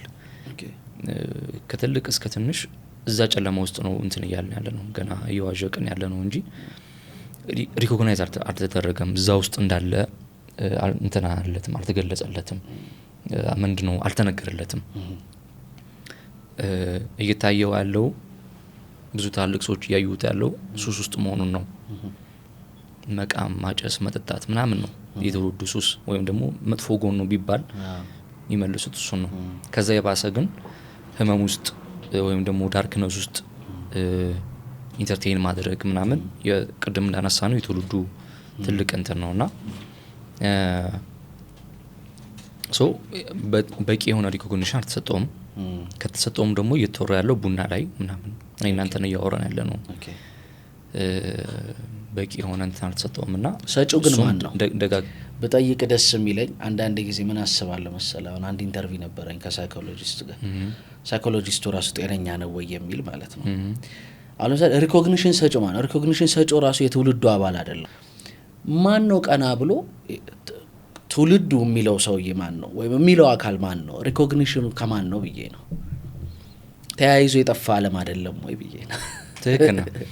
እኔ አሁን ለምሳሌ አንባቢ ይሄን መጽሐፍ ካነበበው በኋላ እኔ የትውልዱን ጨለማ ሪኮግኒሽን እየሰጠሁ ይመስለዋል። ቅድም ብያለሁኝ መጽሐፉን ስጽፈው ከነበርኩበት ዲፕሬሽን በላይ ከወጣው በኋላ ወይም ደግሞ መጽሐፉ ከወጣ በኋላ ዲፕሬስድ ሆኛለሁ። ብዙ ሰዎች በቴሌግራም የሚያካፍሉኝ፣ በሶሻል ሚዲያ የሚያካፍሉኝ፣ በቴክስት የሚጽፉልኝ ምናምን እንትን ውስጥ እዛ ውስጥ ዲፕሬስድ ሆኛለሁ።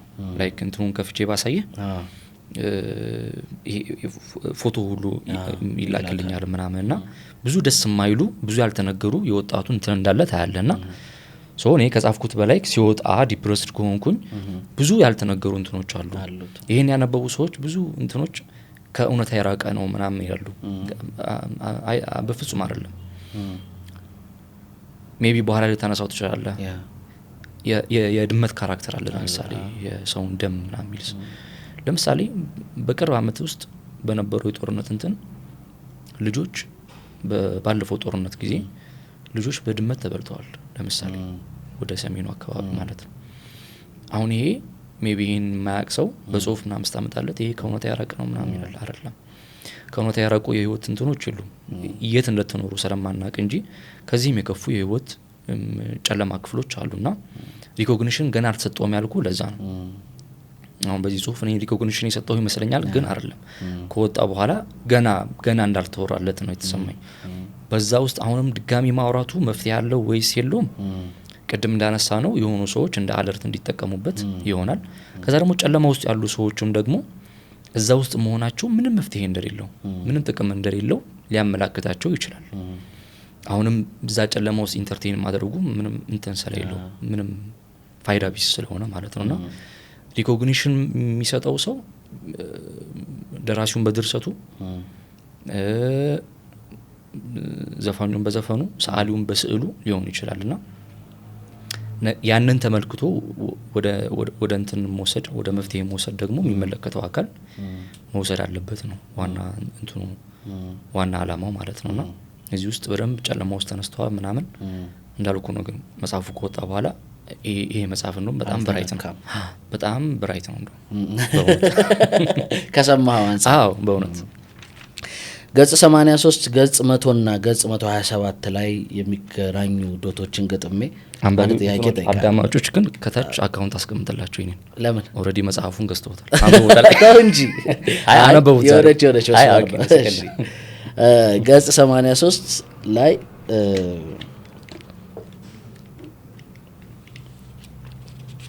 መጨረሻ ላይ የሰው ልጆችን እጠላለሁ ይላል። ገጽ 100 ላይ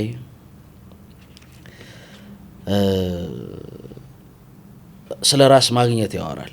እንደኔ የህይወትን ሚስጥር ማወቅ ለሚሹ በቅድሚያ ማንነታቸውን ይፈልጉ፣ ራሳቸውን ያገኙት። ራሳችንን የማግኘት ጉዞ ቀላል አይደለም ይላል። ከዛ በኋላ ራስን ስለማግኘት ከተናገረ በኋላ ከሰው ስለመገንጠል ይናገራል። በዙሪያችን ያለው ፀሐይ ይጠፋል፣ እንደዚህ በርና መስኮቶቻችንን እንዝጋ፣ ከመንጋውና ከጫጫታው እንገንጠል ይላል። 83 ላይ የሰው ልጆችን እጠላለሁ ብሏል። 100 ላይ በር እንዝጋ ይላል። 107 ላይ ነው አሁን ልነግርህ የፈለግኩት 127 ላይ ከሚወዷችሁ የሰው ልጆች ራቁ ይላል። እነዚህ ፓተርኖች ስገጣጥማቸው በጣም ከፍተኛ ድካም ተሰማኝ። ውስጤን ነው መልክ ነው እኮ ኦፍ ኮርስ እነዚህ ስሜቶች አላስተናገድኳቸውም የሚል ሰው ያለ አይመስለኝም። እውነት ለማውራት አህመድ ሰው ጠላህ እንዴ? ሰው ደክሞሃል? በእውነት እጠይቅሃለሁ፣ በግል ሁሉ ጠይቅ፣ ደስ ይለኛል። ሰው ደክሞሃል? በህይወታችን ውስጥ አበበና ከበደ የሚባሉ ሰዎች እኮ መልካም ናቸው ለኛ። ሜይ አበበና ከበደ አባታችን ሊሆን ይችላል፣ ወይም ደግሞ እናታችን ልትሆን ትችላለች፣ ወይ ደግሞ የፍቅር አጋራችን ሚስቶቻችን ሊሆኑ ይችላሉ፣ ወይ ባሎቻችን ወይ ሚስቶች። እንደዚህ ኤክሴፕሽን የምናነሳቸው ሰዎች አሉ በህይወታችን ውስጥ። እንዳጠቃላይ የሰው ልጅ ግን ይህ ዘመን መጽሐፉም ላይ ያነሳል ሙሉ ጀምሮ እስከሚጨርስ ድረስ የሰው ልጆች እያለ ነው የሚያወራው፣ ሰዎች አይልም። ሰዎች በዚህ ዘመን ወይም ደግሞ በዚህ ጄኔሬሽን ውስጥ ጠፍተዋል ብሎ ስለሚያምን ያ ካራክተር ማለት ነው። እኔም የዛሬ አመት ገደማ እነዚህ 4 እና 5 ገጾች እንትኑ የመጽሐፉ ረቂቅ ሲዘጋጅ እንዳልኩ ሙሉውን ስለ ሰው ልጆች ነበር ያወራው። አንዳንዴ በህይወታችን ጥላ ነው ያልነው ዛፍ ሲገነደስ ወይም ደግሞ ፀሐዩ ኦሬዲ የፀሐዩ ምንጭ ወይም ደግሞ የሀሩሩ ምንጭ ጥላ ነው ብለን የተከለልነው ዛፍ ሲሆን ምንጮቻችን ሲደርቁ ወይም ደግሞ ከቦታዎቹ ስናጣቸው ምንጮቻችንን ብዙ ነገሮች አጠቃላይ ከምናምናቸው ሰዎች የሚደርሱብን ክህደት፣ በደል ምናምን በህይወታችን የሆነ ሰዓት ላይ እናስተናግዳለን። ከዛ ምንጠላው ጄኔራል የሰው ልጅ ነው ምንጠላው ወይም ደግሞ ምንኮነነው ወይ የሰው ልጅ እኮ ምናምን እንላለንና ስም ጠርተን ከሌ ሳይሆን በቃ ሰው ነው የሚደክመው አጠቃላይ። ከዛ ውስጥ ግን እናታችን ስንታመም እኮ አፈር ልሰን እንትን ምንለው እኛ ነን አይደል? ሶ ከህይወታችን ውስጥ ኤክሴፕሽን የምናወጣቸው ሰዎች አሉ። እንደ ጥቅል ግን ይህን ጽሁፍ ሳዘጋጀው እዛ ስሜት ውስጥ ላይ ነበርኩ። ያ ደግሞ ነበር ሰው ጠልቼ ነበር፣ ጥሩ ተክጄ ነበር እና ይህን የህይወት ምዕራፍ ብዙዎቻችን እንጋራዋለን፣ ብዙዎቻችን እናልፈዋለን እና በዛን ሰዓት የተዘጋጀ እንትን ስለሆነ ይመስለኛል አሁን ላይ በጠይቀኝ ሜቢ እሱ ነገር ትንሽ ለዘብ ብሎ ሊሆን ይችላል። ለዘብ ያለው የሰው ልጆች ክፋት በደግነት ተተክቶ ሳይሆን የኔ የኤክስፔክት የማድረጌ እንትን ስለቀነሰ አይ ቲንክ መፍትሄውም እሱ ነው ብዬ አስባለሁ። ከማንም ኤክስፔክት ማድረግ ቅድም ያነሳ ነው ለብቻ መቆም፣ ከዛ ደግሞ እንደ ማህበር ደግሞ አብረን ልትኖራቸው ልትሄድባቸው የሚገቡ የህይወት ጎዳናዎች አሉ። ራስን መጠበቅም አንዱ የማህበረሰቡ እንትን ስለሆነ መልክ ስለሆነ፣ ከዛ ውጭ ግን ራስን ማግኘት ላይ ራስን መፈለግ ላይ ግን ካራክተሩን እንደሚለው በርና መስኮቶቻችንን መዝጋት አለብን። ከዛ ደግሞ ስኬትና ውድቀቶቻችንን ብቻችንን ነው ማጣጣም ያለብን የሚል እንትን አለው። እሱን ነገር በተወሰነ መልኩ እጋራዋለሁ። የሰው ልጆችን ተጠላለሁ ያሁን ላይ እንዳልኩ ነው። ተጠላለሁም ወዳለሁም ላልል እችላለሁ። ሜቢ አሁን ሰዓት ላይ እንዳልኩ ከማንም ምንም ኤክስፔክት ስለማላደርግ በግሌ ማለት ነው።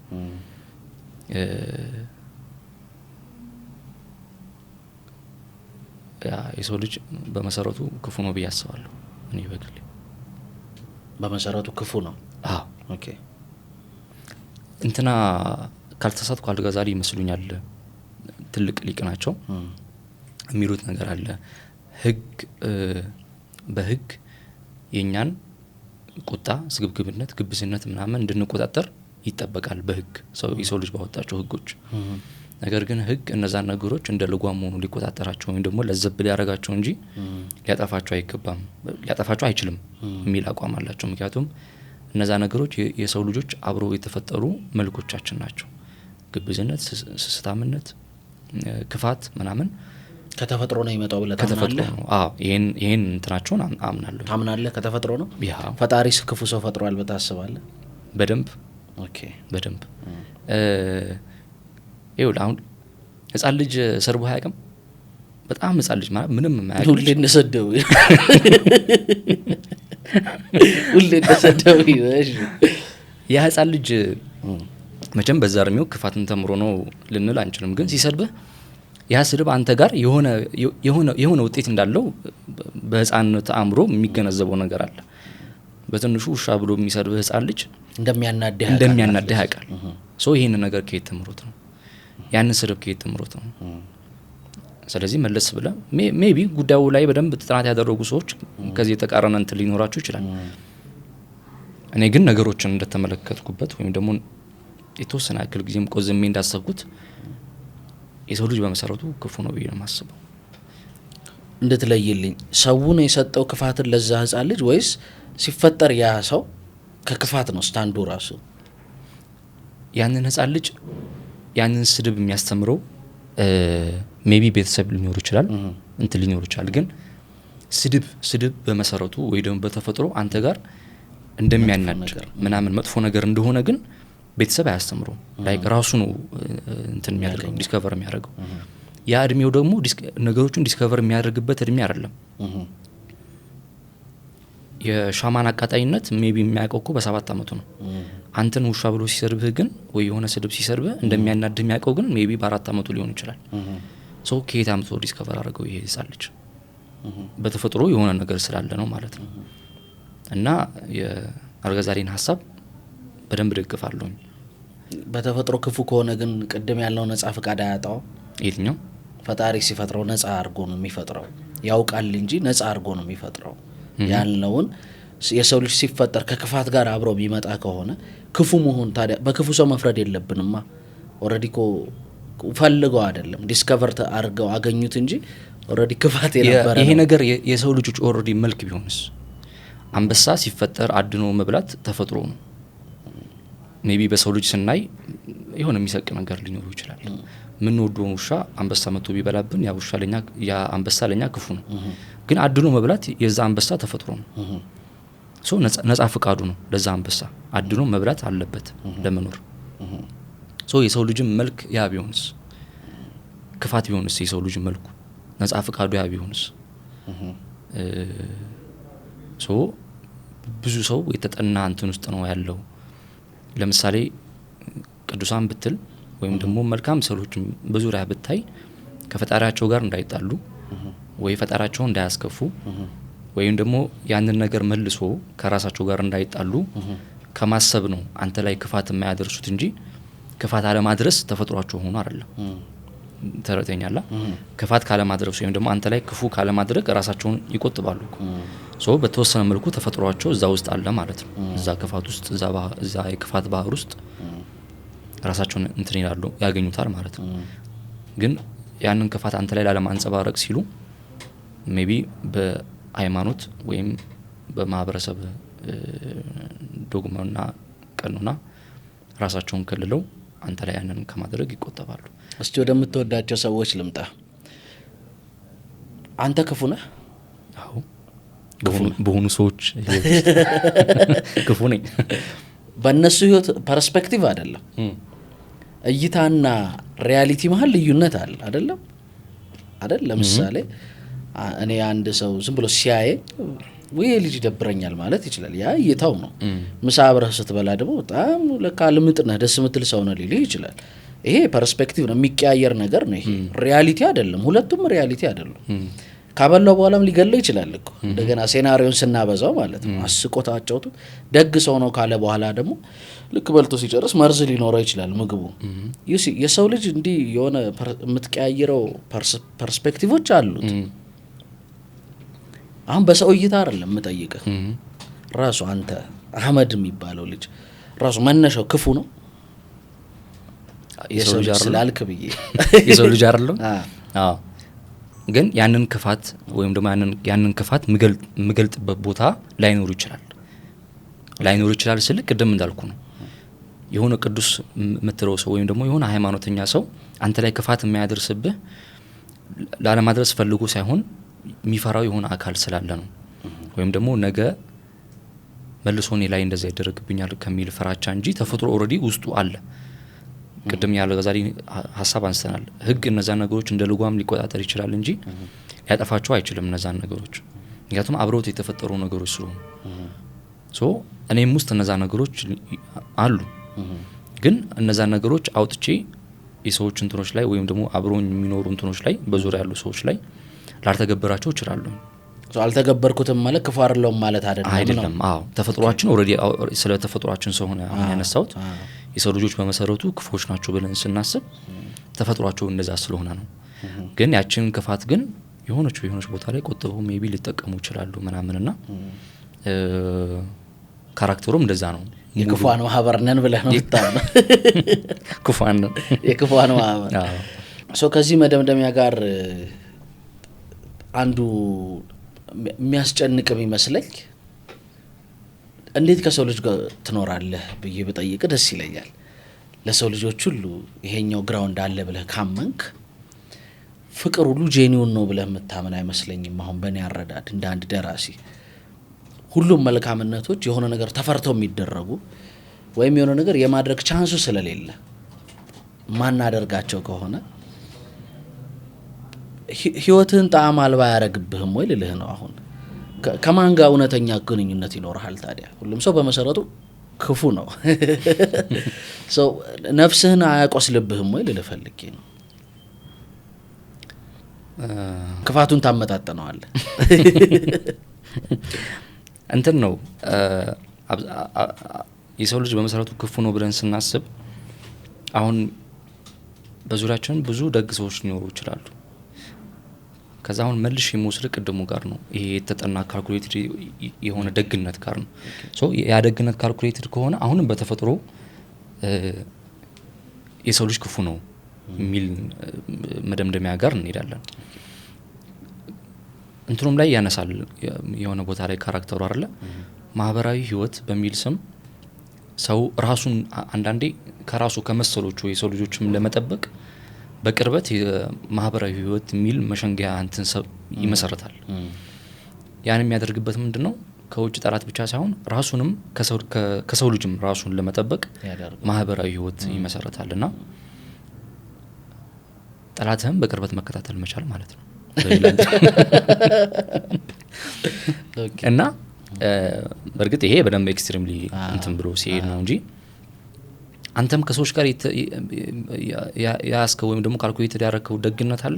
ሰዎችም ለአንተ ያንን ሲያደርጉ ካልኩሌትድ አድርገው ነው እንትን የሚሉት። ከዛ መጨረሻ እንደው መደምደሚያው ምን ያደርጋል? ራሳቸውን በጣም ከሚወዷቸው ሰዎች አርቆ ይላል። የወደዷቸው ሰዎች ወይም ደግሞ ፍቅራቸው ወደ ጥላቻ ሲገለበት የፍቅሩንም ጉልበት ነው ይዞ የሚሄደው ወደ ጥላቻ ይዞ የሚሄደውና በወደዷችሁ ልክ ነው የሚጠሏችሁ ሲጠሏችሁ በዛ ልክ ነው የሚጠሏችሁና ሶ በመሰረቱ የሚጠሏችሁ ሰዎች ሜቢ ወደ የሆነ ሰዓት ወደ መውደድ ሊቀየር ይችላል ነገር ይየው እንጂ እንትናቸው ላይ ጨምር ይችላል ይሄ ከፍቅር የሚመነጭ ጥላቻ የሆነ ሰዓት የሚቀየሩብህ ሰዎች አሉ አይደል እነሱ ሰዎች ደግሞ ይበለጣ ነው ደግሞ የሚጠሉ የፍቅራቸውን ጉልበት አብሮ ስለሚቀየር ማለት ነውና ስለዚህ ሁላችንም እርስ በራሳችን የምናደርገው ካልኩሌትድ የሆነ ደግነት ነው እንጂ በመሰረቱ እንትናችን እሱ ደግነት አያቆስልህም ወይ ሪያሊቲን አያሳጣህም ወይ ለምሳሌ ነገ ብታገባ ካልኩሌትድ የሆነ ትዳር ነው ማለት ነው which means ያ ፍቅር አይደለም ምክንያቱም የሰው ልጅ መሰረቱ ክፉ ነው ብለሃል ወይም እንደዛ ታምናለህ ካንተ የሚወለደው ካብራከ የሚወለደው ልጅ ክፋት የሚያስከትል ልጅ ነው ወይም ከክፋት ነው ይመጣው ያ ነገር ህይወት ውስጥ ቴስት አታጣም ወይ ልልህ ነው ህይወት ውስጥ የሆነ ጣዕም አታጣም ነው ክፋት በቂ ጣዕም ነው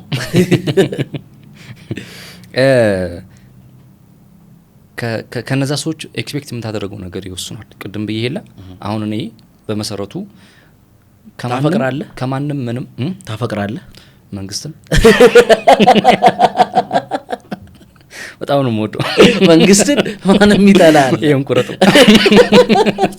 አሁን ብታፈቅር የሆነ ነገር የተጠና ነው እያልክ ነው ያምን እምነት አይጎዳህም ወይ ማለት ነው ሐሳቤ ገብቶ ሰዎች ለመኖር ሲሉ እንኳን ትንንሽ ውሸቶች ያዘጋጃሉ ህይወት ለመቀጠል ሲባል ማለት ነውና ይሄ ሁሉ ሰው እየተፎጋገረ እንደሆነ ከተሰማ ይሄ ሁሉ ሰው ካልኩሌቲቭ ከሆነ የእናት ደግነት የተጠና ከሆነ ወይም ደግሞ ስለወለደች የምታረገው ነገር ከሆነ ጓደኞች አንተን ሲወዱ የተጠና ከሆነ ጣዕም አታጣም አንተ ማለት ነው ምንድነው ታዲያ እዚህ ምድር ላይ የሚያስደስተው ነገር እንዳልኩ ነው ጣዕም አታጣም አይደል ኦሬዲ እንትኑ ጣዕሙን አንተና አለም ኤክስፔክት አለ ማድረግ ነው ኦኬ ገብቶሃል ኦኬ አብረህ መኖር ያለብህ እንትኖች ላይ ሴናሪዎች ላይ አብረህ ታሳልፋለህ ቡና መጠጣት ሲኖርብህ አብረህ ትጠጣለህ ከዛ ደግሞ በግልህ የምትወጣው እንትን ሲኖር ደግሞ በግልህ ያንን ህይወት ታልፈዋለህ እንጂ እያንዳንዱ የህይወት ክፍልህን ከሰው እንትኖች ጋር ሙጭኛ አድርገህ ልትኖር ወይም ደግሞ ለዛ ልታሳልፍ አትችልም ካልኩሌትድ ያልሆነ መውደድ ካልኩሌትድ ያልሆነ ደግነት ስለሌለ በየ ሰላማም አሁን ሰዓት ላይ ማለት ቀደም አታፍቅርም ወይ ትዳራት መሰረትም ወይ ምናምን ያፈቀርከው ሰው የሆነ ሰዓት ላይ እንደሚከዳ ታውቃለህ እኮ ተከርተህም ታውቃለህ አንተ ሳትሆን የተከርጃ ያቀሩ ለምሳሌ አይደል ፐርሰናል እንዳይሆን አዳው ጻብ ሊሆን ይችላል ልክ ነው እሺ እና ምንድነው ጣዕሙን ማያጠፋብህ ወይም ደግሞ ጣዕሙን እንድታጣጥ የሚያደርግ ምንድነው ያ ሰው ነገ ጥሎ እንደሚሄድ ማሰብ ጥሎ ከሚሄድ ሰው ጋር መኖር ጣዕም ማጣት አይደለም ወይ ነው እኮ አረድመህ የሆነ ነገር ጥሎ እንደሚፈርስ የምታውቀው ቤት መገንባት ጣዕም ማጣት አይደለም ወይ ጣዕም ማጣት አይደለም ተጨቃጨኩ እንዴ በጭራሽ ጣዕሙን የምታጣው መጀመሪያ ከዛ ሰው ኤክስፔክት አድርገህ የምትገባው ነገር ሲኖር ነው ነገር ግን ያ ሰው ነገ ጧት ጥሎ እንደሚሄድ ጥሎ መሄድ ማለት እኮ ሜቢ በሞት መለየትም ሊሆን ይችላል ብቻ እዛ ሰው ጋር እድሜ ልክ እንደምታሳልፍ አይሰማም ከቦታም ከመንፈስም ከአካልም ጥሎ ሊሄድ ይችላል ሶ ያን ሰዓት ከማን ጋር ነው የምትሆነው መልሰ ከራስ ጋር ነው የምትመለሰው ሶ ስትሄድ ግን የራስን እንትን ይዘም ያው ለምሳሌ ትዳር እንትን ላይ ብዙ ጊዜ የውጮች እንትን የሚመጪ ባለፈው አንድ ሴት ሶማል ማልጠቅሳት ፖድካስት ላይ ቀርባ ይሄን ሐሳብ ስታጋራ ነበር ትዳር የመሰረት ነው እኔም የራሴን ፊሊንግ የራሴን ህይወት ፍልስፍና እሱም የራሱን ህይወት ፍልስፍና ነው በጋራ አንድ ጣራ ስር የምናስገባው ሰው ነገ ያ ሰው ተለይቶም ቢሄድ ላልቆዝም ይችላልሁ ላልከፋ ራሴን እንትን ላልል ይችላልሁ ላልበድል ይችላልሁ ምክንያቱም ራሴን ይዤ የገባሁት የህይወት ፍልስፍና የህይወት አቋም ምናምን ስላለ ማለት ያም ሰው ይዞ ይገባል አንድ ጣራ ውስጥ እንትን ትላለ ነገ ጧት ያ ሰው ሜቢ በህይወትም አብሮ ላይ ቀጥል ሊሞትም ይችላልና ሶ ኤክስፔክት አለ ማድረግ ነው አንዱ እንትን ከዛ ደግሞ ሙሉ እንትነህን ደግሞ እዛ ሰው ጋር አታች አድርገህ እንትን ምትል ከሆነ ቅድም ያልነው ነገር ነው ራስን ችለህ ማጥቆም ከሆነ በተለይ ደግሞ በህይወት መንገድ ላይ በህይወት ፍልስፍና ላይ በራስህ ያልተቃኘ ወይም ደግሞ ራስህን ያልመሰለ ህይወት ፍልስፍና ካለ እሱ ትልቅ እንትን ነው የሚሆነው፣ ትልቅ ጉዳት ነው የሚሆነው። ነገር ግን አብሮ ያሉ ሰዎች ነገ ጧት አብሮ ላይ ቀጥሉ እንደሚችሉ እያሰብክ መኖር ወይም ደግሞ ለዛ ተዘጋጅተህ መኖር ማለት አሁን ላይ ያለውን ጣዕም ታጣለህ ማለት አይደለም። በእርግጥ እኔ የሞመንት ሰው ነኝ። አሁን እዚህ እየኖርኩ ነው አይደል? እዚህ ነኝ በቃ ሙሉ እንትኔም መንፈሴም ሀሳቤም አካሌም ከዛ የደስታን ቦታም ከሆነ እዚህ አጣጥመዋለሁ፣ ሀዘንን ቦታ ከሆነ እዚህ አጣጥመዋለሁና ከዛ ወጣሁ። ሶ እንደዛ ነው መሆን ያለበት ብዬ ነው ማስበው። እንደኔ እንትን አሁን ያለሁበት እንትን እንደዛ ስለሆነ ማለት ነው። ከሆነ አመታት በፊት አንተም ታውቃለህ ይሄ ብዙ ሰርክል አለ ምናምን ከዛ እንትን ሲል የዱላ የሚያርፍብህ ከዛ ሰርክል ውስጥ ነው ምናምንና ከዛ የምትጎዳው እንደዛ ስትሆን ነው። ከዛ የሆነ ሰዓት አሁን አጠገብ ያለ ሰው ነገ ጧት የሆነ ዱላ እንደሚያሳርፍብህ ያሰብክ መኖር ግን ቀድመ ተዘጋጃለህ። እሱ ነው መሆን ያለበት ብዬ ነው ማስበውና ከዛ ግን መልሰ የምትመጣው ግን የራስ አቋም በደንብ የደደረው ይሄ መንፈስ ጋር ቆይታ ስታደርግ እንትን አትልም፣ ያን ያክል አትረብሽም ምናምን እንደዛ አስባለሁ። ጥሪ ወደ ሞት ከ18 ዓመት በላይ ላሉ ሰዎች የተዘጋጀ ነው። አህመድ ሁስ ወይም ሻድ 4ኛ መጽሐፉ ነው። አሁን አይ ቲንክ 3ኛ እትም ወይ 2ኛ እትም አሁን 3ኛ እትም እየወጣ ነው። ያ አይ ቲንክ ይሄ ፖድካስት ሲለቀቅ መጽሐፉም ስለሚወጣ 3ኛ እትምም ወደ ገበያ ወጥቷል። ሶ ማንበብ ትችላላችሁ፣ መግዛት ትችላላችሁ። ብዙዎች እየተነጋገሩበት ያለ መጽሐፍ ነው። የወጣቱን ስሜት የኮረኮረ መጽሐፍ ነው። በጣም የገረመ ኮመንት ብናነሳ ደስ ይለኛል። እንደ መጨረሻ በጣም የደነቀ ከዚህ መጽሐፍ ጋር የተገናኘ የደረሰ አስተያየት አለ ወይ? ባንተ የተነሳ ቀረብኩ ለሞት ምናምን ያለ ሰው ካለም እንደዛ ነገሮች አሉ። ብዙዎቹ የራሳቸው ህይወት እንደተጻፈላቸው ምናምን ነው እንትን የሚሰማቸው ምናምን። ለዛም ነው በጣም ከእንትናቸው ጋር ቅርብ የሆነላቸው። በዚህም ልክ የተቀበሩትም ለዛ ይመስለኛል። የሆነ ቦታ ላይ ራሳቸው አሉ ይቻላል። ያን አክል የወጣ እንትን የለኝም። ሜቢ መንገድ ላይ እንደው እንንካውስ ነው እንደ የጻፈው ምናምን ካልሆነ በስተቀር ስለሞት የጻፈው እሱ ነው የሞት መልአክ መስያቸው ሜቢ። አንድ ጊዜ ጲላጦስ ኃይለ ጊዮርጊስ ማሞ ፍልስፍናን የጻፈው ማለት ነው። ወደ 8 ምናምን ፍልስፍና መጽሐፍ ጽፏል። በቃ አብዛኛው የሚታወቀው በፍልስፍና ነው። አዲስ ዩኒቨርሲቲ ጆርናሊዝም ይመስለኛል የሚያስተምረው እና ለካሱን እያነበቡ ወጣቶች የኦሾን የኒቼን ምናምን የሱ መጽሐፍ እየተነበበ ኤቭሪባዲ ለካ እየተቀየረ ነው። እንዳለ ጌታ ከቀርበው ሲያወራ ነው የሰሙት። እና ባህር ዳር ኃይለ ጊዮርጊስ ወንዙ ጣና ጋር እግሩን እንዲያርጎ ይዝናናል ማለት ነው። እና የሆነ ወጣት ኃይለ ጊዮርጊስ ዳላ እኛ ባንተ መጽሐፍ ጺም አሳድገን ይሄን ዓለም ጥለን እየኖረ እሱ ጺሙን የሚቆረጥ በጣም ሌክቸረር ነው ግቢ በቃ ራሱን የሚጠብቅ ምናምን ሰው ነው። ወጣቱ ግን እንደዛ አይደለም። አንደርስታንድ ያደርጋል። እንደዚህ አይነት ኮሜንት እንትን ውስጥ ብትገባ አለ አሁን ፕሮፋይል ውስጥ አይደለም እኛ አስደብረን በዘፈን ትዝናናለህና እርግጠኛ ነኝ አሁን ዘነጥ ብለ የሆነ ሰርግ ላይ ምናምን ብትገ ሰው ሁሉ ያ ኮሜንት ያለ ነው። ግን ምንድነው እንደ እንትን አንድ ነገር ማመስገንም መናገር በፈልገው ነገር ካለ እሱን ግን አንድ ድል ሰጥቼ ግን እንዲያነቡት ጋብዘን እናበቃለን። በግንባታ ጥራትና ሰርቶ በማስረከብ የሚታወቀው ቴምር ፕሮፐርቲስ አሁን ደግሞ ሳር ቤት አደባባይ አረምስ ባቢሎን አጠገብ 5ኛ ሳይቱን ለሽያጭ አቅርቦለታል። በ100% ለሚከፍሉ ደንበኞች የ30% እውነተኛ ቅናሽ ያገኛሉ። ያ ማለት እስከ 6 ሚሊዮን ብር ድረስ ቅናሽ የሚያገኝ ይሆናል። ባለ 1 መኝታ 76 ካሬ ጀምሮ እስከ ባለ 3 151 ካሬ ድረስ ያካተተ ነው።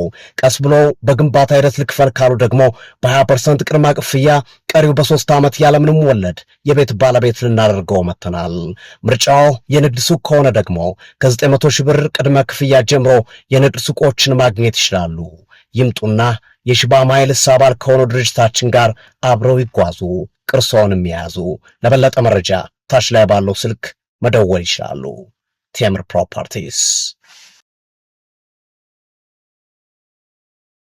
ብዙ ምስጋና አይቻለሁ ብያለሁ።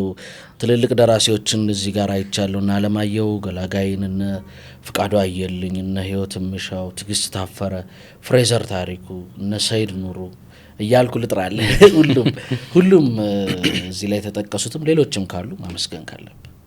እዛ ላይ የተጠቀሱት ይሄ መጽሐፍ ነው እንዲወጣ በሀሳብም በምንም ደግፎኛል። እነሱን ከልብ አመሰግናለሁ። እዛም ላይ ጠቅሻቸዋለሁ። ከዛ በተረፈ መጽሐፉን ልዩ ምስጋናዬ መጽሐፉን ለገለጡት ሁሉ ነው። ይሄን ላነበቡት ሁሉ፣ ላወሩበት ሁሉ፣ ለወደዱትም ለጠሉትም ጭምር እነሱን ከልብ ላመሰግን እፈልጋለሁ። በተጨመርም ደግሞ ራሴንም ማመስገን እፈልጋለሁ። ቴንኪው። አይገርም? እዚህ ላይ ብላል ቴንኪው ራሴን ማመስገን እፈልጋለሁ ብላል። ሰው እነሱን ማመስገን እፈልጋለሁ። ግን ድርሰት እንደሆነ አስበው እንዲያነቡት እፈልጋለሁ። በቃ ሲያስቀምጡት የሚረሳ አይነት ድርሰት ነው። ካራክተር ነው፣ ቅዠት ውስጥ ያለ ካራክተር ነው ወይም እብድ ነው ምናምን። እብድ ደግሞ ዝም ብላ ያለህበትን ነገር ጠቆም ከማድረግ ውጪ ልትከተለው የምትችለው አይነት እንትን አይደለም። በቃ ይህን ካራክተር እብድ አድርገው ይሰሩት ከፈለጉ።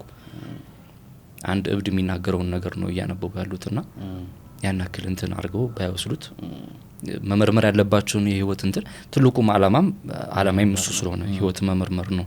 በሞት በኩልም ቢሆን ህይወትን መመርመር ነው ዋና ግቡና በእያንዳንዷ ፍሬዝ ምናምን እኔ እንደውም 2 ሰዓት 3 ሰዓት ፈጀብኝ ምናምን ሲሉኝ እንደውም በጣም እገረማለሁኝ። እንደዛ እንትን የምትለው ነገር አይደለም። አይ ቲንክ እንዲሁ ዝም ብዬ ስገምት ከየሀሳቦቹ ጋር እንትን ማለት አለብህ፣ መጫወት አለብህ ምናምንና ከዛ ደግሞ እኔ የት ጋር ነኝ ያለሁት ምናምን የሚሉትን ነገሮች ደግሞ እየፈተሽክ ነው መሄድ ያለብህ ምናምንና በዛ መልኩ እንዲያዩት ነው እንጂ ሁሉንም ነገር እንደ ስፖንጅ እየመጠጡ ባያነቡትና ከራሳቸው እንትን ጋር ባያገናኙት እንደዛ አመርጣለሁ። ሜቢ ቀጣይ ላይ በብራይት እንትን ልንገናኝ እንችላለን። ጋው ድርሰት ነውና ማለት ነውና እንደዛ አድርገው ያንብቡት በኃላፊነት። የዛሬው ይሄንን ይመስላል። ክፉ አይንካችሁ።